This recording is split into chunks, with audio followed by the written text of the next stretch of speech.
The daily devotional Christ triumphant the month of February. God begins anew with Seth, February 1st. God hath appointed me another seed instead of Abel, whom Cain slew. Adam begat a son in his own likeness, after his image, and called his name Seth.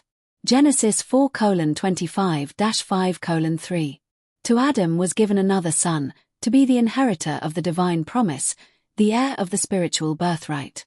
The name Seth, given to this son, signified appointed, or compensation. For, said the mother, God hath appointed me another seed instead of Abel, whom Cain slew. Seth was of more noble stature than Cain or Abel, and resembled Adam more closely than did his other sons. He was a worthy character, following in the steps of Abel. Yet he inherited no more natural goodness than did Cain. Concerning the creation of Adam it is said, in the likeness of God made he him. But Adam, after the fall, begat a son in his own likeness, after his image. The Sabbath was honored by all the children of Adam that remained loyal to God. But Cain and his descendants did not respect the day upon which God had rested. They chose their own time for labor and for rest, regardless of Jehovah's express command. For some time the two classes remained separate.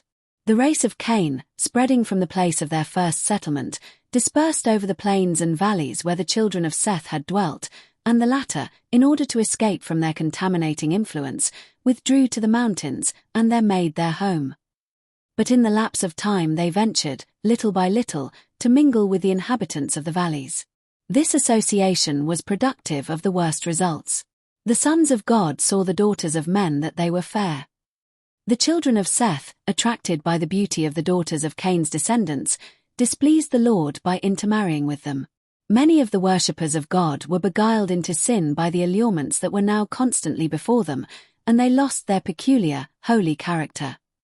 For nearly 1,000 years Adam lived among his descendants, a witness to the results of sin. Faithfully he sought to stem the tide of evil. He witnessed the wide-spreading corruption that was finally to cause the destruction of the world by a flood, and though the sentence of death pronounced upon him by his Maker had at first appeared terrible, yet after beholding for nearly 1,000 years the results of sin, he felt that it was merciful in God to bring to an end a life of suffering and sorrow. Patriarchs and Prophets, 80-82.